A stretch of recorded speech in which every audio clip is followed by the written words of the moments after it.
নমস্কার বন্ধুরা, তোমরা সবাই কেমন আছো? আশা করি সকলেই ভালো রয়েছো।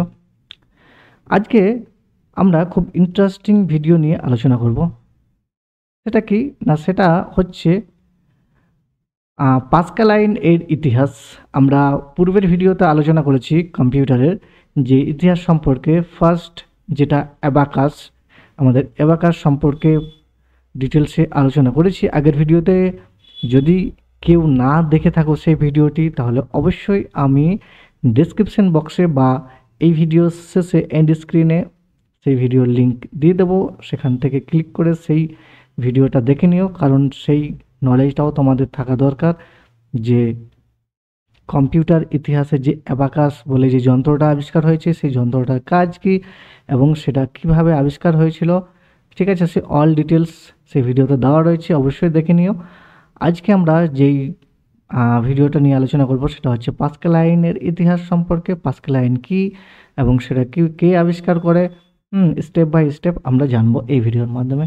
সো আর দেরি না করে চলো মূল ভিডিওতে চলে যাই। ওকে, চলো ফার্স্ট আমরা যেটা দেখব এই যে পাস্কাল আইনের ইতিহাস, এই অধ্যায়ে আমরা জানব বিশ্বের প্রথম যান্ত্রিক ক্যালকুলেটর পাস্কাল আইন সম্পর্কে। এটি গণনার জগতে এক যুগান্তকারী আবিষ্কার। একটি সময় ছিল যখন মানুষ শুধু হাতে গুনেই হিসাব নিকাশ করত, তাই না? আমরা সেটা প্রত্যেকেই জানি, হাতে গুনে আমরা হিসাব নিকাশ করতাম, বা আমাদের যে বাবা কাকা যেটা রয়েছে তারা কিন্তু আগে করত।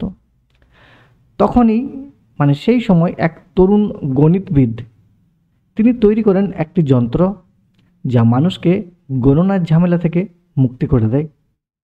ঠিক আছে, সো এখন সেই যে ব্যক্তিটা রয়েছে তার পরিচয় সম্পর্কে আমরা জানব। তার জন্ম ছিল 19 জুন 1623। তার নাম ছিল ব্লেজ পাস্কেল। তিনি ছিলেন একজন প্রতিভাবান ফরাসি গণিতবিদ। কোথাকার গণিতবিদ? ফরাসি গণিতবিদ, এবং বিজ্ঞানীও ছিলেন। মাত্র 19 বছর বয়সে তিনি পাস্কাল আইন তৈরি করেন। কত বছর বয়সে? 19 বছর বয়সে। যেখানে আমাদের দেশে এখনও পর্যন্ত আমি দেখেছি আমাদের আশেপাশে যারা রয়েছে তাদের প্রায় 25, 26, 27, 28 বছর বয়স হয়ে গেছে, তবু ঘুম থেকে উঠে 11টা 12টা, সকাল বলিনি, রাত্রি বলিনি, দুপুর 11টা 12টা, এরকম 9টা 10টা 11টা 12টা এই সময় তারা ঘুমোয়। তো বোঝাই যাচ্ছে যে 19 বছর বয়সে যে পাস্কাল আইন তৈরি করলেন, তিনি বিজ্ঞানী হয়ে গেলেন কিভাবে, কেন করলেন সেটা। তিনি শুধু এই যন্ত্রটি আবিষ্কারই করেননি, তার গণিত ও পদার্থবিজ্ঞানে বহু গুরুত্বপূর্ণ অবদান কিন্তু রয়েছে অলরেডি। তার মানে তিনি একজন বড় বিজ্ঞানী ছিলেন। এখন জানব এর পিছনের গল্প।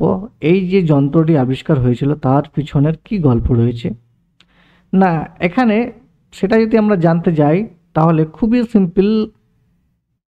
তার যে বাবা ছিলেন, পাস্কেলের যে বাবা ছিলেন, তিনি ছিলেন একজন ট্যাক্স কালেক্টর, তিনি ট্যাক্স কালেক্ট করতেন।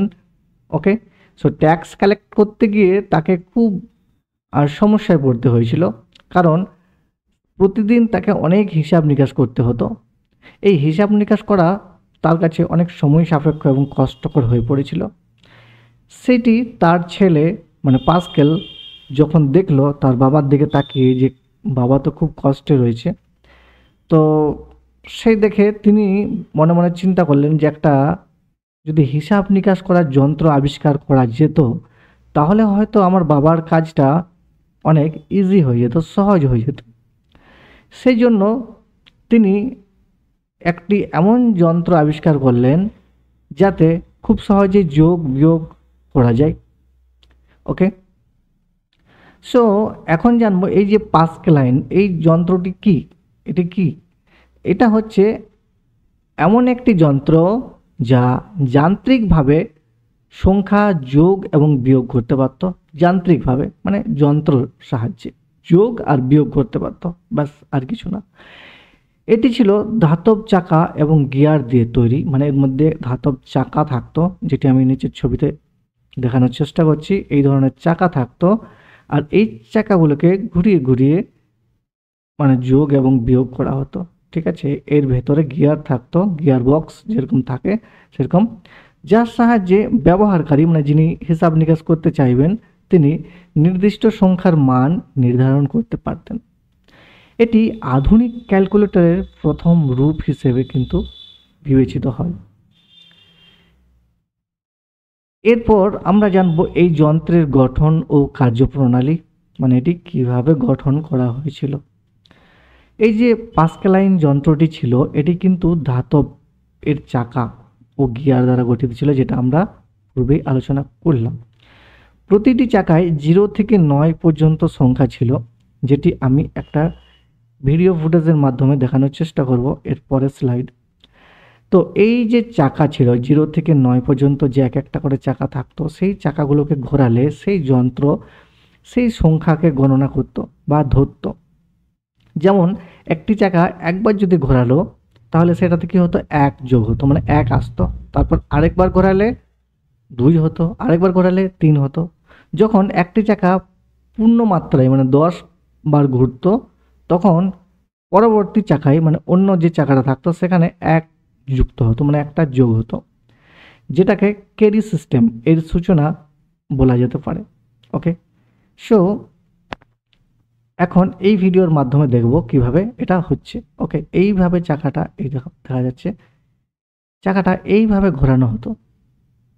ওকে, আর দেখো ওখানে 2 করলো, এখানে দেখো 1 2 উপরে 3 4 5, এইভাবে 1 রাউন্ড পুরো ঘোরালে 9 পর্যন্ত উঠবে।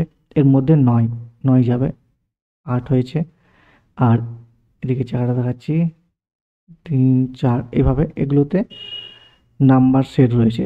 এখন যদি এরকম 28 প্লাস 35 যোগ করতে হয় তাহলে সেটাকে সেইভাবে এখানে ঘুরিয়ে ঘুরিয়ে করতে হতো, রাইট?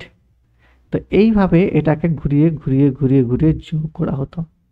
বোঝা গেল? আশা করি মোটামুটি বোঝা গেছে। ওকে, সো এরপর দেখব আমরা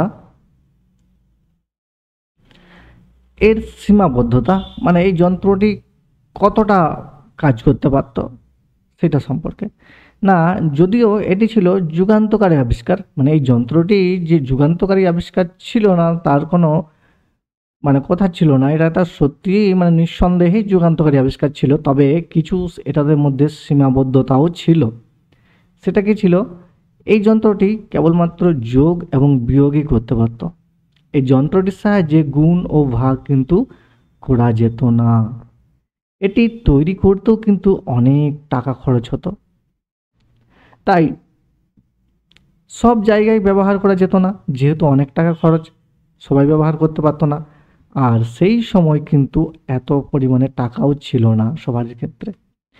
তবে তা সত্ত্বেও কিন্তু এই গণনা মানে এই যে গণনা যন্ত্রটা সেটা ইতিহাসে এক বিশাল পদক্ষেপ ছিল। ওকে, এরপর আমরা জানবো এইটি ইতিহাসে স্থান কোথায়। এই যে পাস্কেলাইন ছিল সেটা আধুনিক ক্যালকুলেটর এবং কম্পিউটারের পূর্বসূরি ছিল। এটি ছিল প্রথম প্রাক প্রোগ্রাম যন্ত্র যা মানুষ ছাড়াই কিছুটা গণনা করতে পারত। এটি গণনার ক্ষেত্রে যান্ত্রিক পদ্ধতির সূচনা করে, যা পরে আরও উন্নত প্রযুক্তির ভিত্তি গড়ে তোলে। নিচে আমি ছবি দেখিয়ে দিয়েছি যেগুলো এই ধরনের ভেতরে সিস্টেমটা রয়েছে, যাতে চাকাগুলো ঘোরালে নাম্বারগুলো আসছে। ওকে, এরপর আমরা জানব শেষ উপসংহার হিসেবে এই যে ব্লেজ পাস্কেলের এই আবিষ্কার, এটি ছিল সত্যি যুগান্তকারী। তার চিন্তা ও উদ্ভাবন আজকের আধুনিক কম্পিউটার এবং ক্যালকুলেটরের শিকড় হয়ে আছে। আজ আমরা যেসব প্রযুক্তির ব্যবহার করছি তার ভিত্তি পাস্কেলের সেই সরল কিন্তু গুরুত্বপূর্ণ যন্ত্রেই নিহিত রয়েছে, তাই না? আর আমরা শেষ যে আমাদের এন্ড স্ক্রিন রয়েছে সেটি হচ্ছে যে শেষে অবশ্যই বলবো যে ভিডিওটা দেখার জন্য তোমাদেরকে আন্তরিক অভিনন্দন এবং ধন্যবাদ। শিক্ষা ও প্রযুক্তির ইতিহাস যদি জানতে চান তাহলে আমাদের এই চ্যানেলটি অবশ্যই সাবস্ক্রাইব করে রাখুন। আর ভিডিওটি ভালো লাগলে অবশ্যই একটা লাইক করে দিন। নতুন ভিডিও পেতে অবশ্যই সাবস্ক্রাইব করে রাখুন, আমি আগেই বললাম, তাহলে যে কোনো ভিডিও আপলোড হলে অবশ্যই নোটিফিকেশন সবার আগে পেয়ে যাবে। আর যদি কোনো আপনার মতামত থাকে বা কোনো প্রশ্ন থাকে তাহলে অবশ্যই কমেন্ট সেকশনে জানাতে ভুলবেন না। সো আজকের পর্যন্ত এই পর্যন্তই, আগামী ভিডিওতে আবারও দেখা হচ্ছে। সো ততক্ষণ পর্যন্ত তোমরা ভালো থাকবে, সুস্থ থাকবে। ধন্যবাদ।